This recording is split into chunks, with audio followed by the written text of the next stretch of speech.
当地时间15号，美国防部发表声明说，一支美军先遣队携带萨德反导系统的初始部件已于14号抵达以色列，预计该型导弹防御系统即将全面投入使用。中东战火持续延烧，美方说着不希望看到更广泛的地区冲突，但却不断加码提供军援，这会将局面推向何处？来看报道。根据美国国防部的声明，14号抵达以色列的是一支由美国军方人员组成的先遣队，以及操作萨德反导系统所需的初始组件。未来几天还会有更多的美军人员与萨德组件运抵。预计不久的将来，该反导系统将在以投入全面使用。美国防部在声明中说，出于行动安全原因，美国不会公布具体时间表。按照美军此前海外部署萨德系统的惯例，部署期间该系统通常完全由美军负责操作，被部署国仅提供场地，每套萨德系统需要大约100名士兵进行操作。 Have you taken that into consideration? Because that could suck the United States and Iran right into the middle of a war. Well, let me be clear again. We don't seek a war with Iran. And we don't want to see a wider regional conflict. The United States stands with Israel in their self-defense, and that message has been clear from the very beginning. 这不是美国首次在中东地区部署萨德系统。去年10月7号，哈马斯袭击以色列后，拜登就曾指示美军向中东地区部署一套萨德系统。2019年，美国也曾在以色列南部短暂部署萨德系统进行训练和演习。萨德作为一种尖端的地对空导弹防御技术，配备最多9辆发射车，每车载有8枚拦截导弹，能有效对抗中短程至远程弹道导弹。公开资料显示，每套萨德系统价格接近10亿美元，并且伴有高昂的使用与维护费用。目前，美国陆军仅有7套萨德系统，每套系统含6个发射装置、48枚导弹及相关通信雷达设备。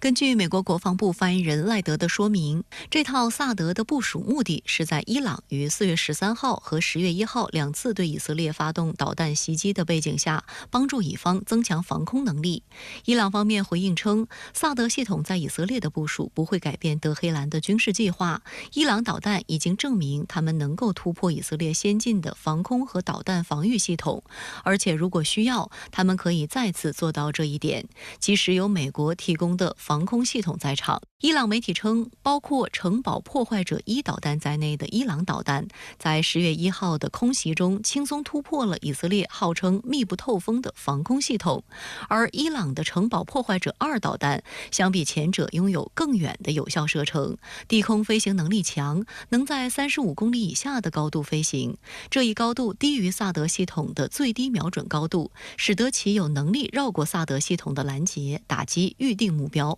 还有分析指，伊朗方面还有更简单的方法来突破以色列的防空系统，那就是以数量博取概率，也就是饱和式攻击。无论是以色列现有的防空系统，还是美方这次部署的萨德系统，其部署数量都有限，且拦截成本极其高昂。据以色列媒体报道，以色列现有的防空系统中，除了铁穹系统单枚导弹的成本约为5万美元外，其他系统每枚导弹的成本都超过200万美元。而美方一套约10亿美元的萨德系统，一般只包含有48枚拦截弹。相比之下，伊朗导弹库中据信可以攻击到以色列境内目标的各式弹道导弹约有3000枚。如果以色列对伊朗的报复打击真的触及伊朗的底线，以色列现有的防空系统很难应对伊朗弹道导弹的饱和攻击。萨德系统的加入呢，其实主要可能就是用来补偿这个以色列在上一次拦截伊朗的这个导弹系统的过程中，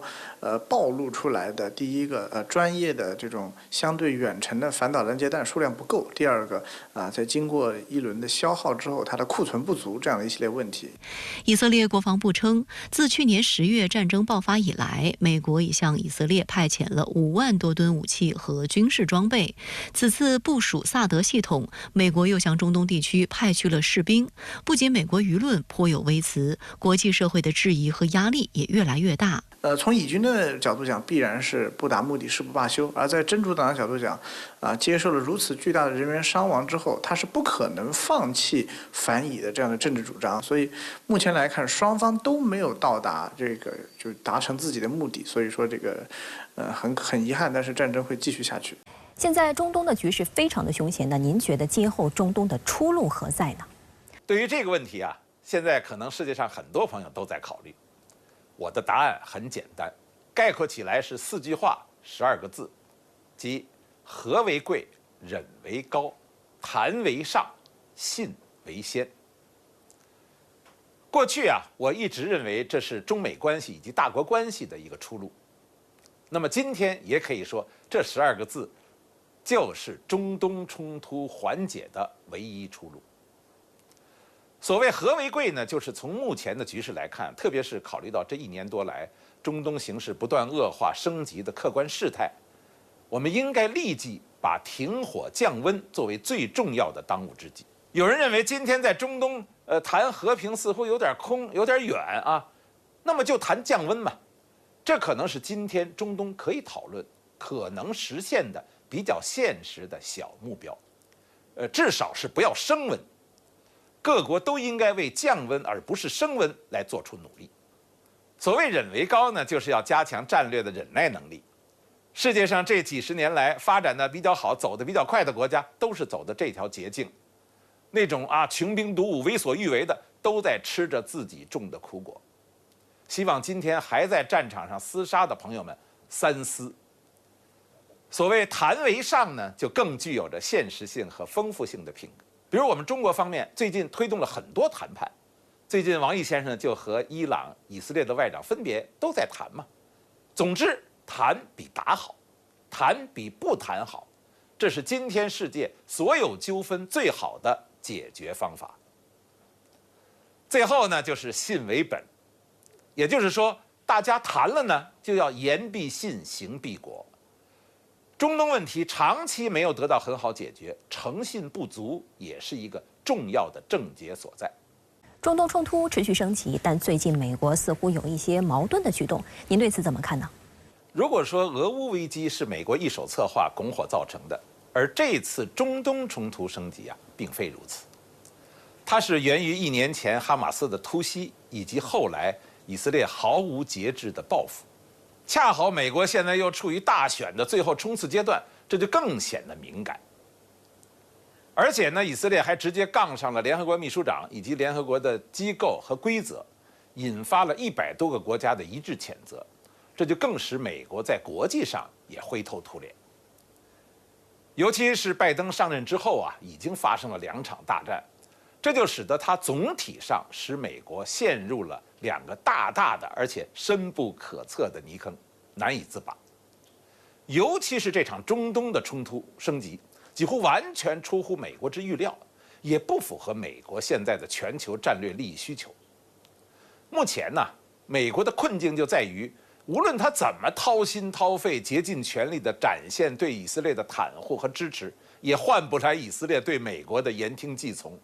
因为内塔尼亚胡就吃定了美国，你无论谁上台都不能不支持我以色列。其实以色列对美国这种不服管教、恣意妄为、自行其是的态度，很大程度上也是由于在以色列的眼中美国已经没有力量能够为以色列安排出一个和平安稳存在的环境。美国连自己国内的事情都摆不平，在俄乌等地缘冲突当中表现出的那种首鼠两端、又想吃又怕烫的窘境，面对重大事态时候的那种进退失据、色厉内荏。所以呢，以色列干脆一方面借助近日美国大选期间，美国2党反正都是自顾不暇，又不能不支持以色列，而另一方面就我行我素，以分家单干的姿态把美国干脆甩在一边，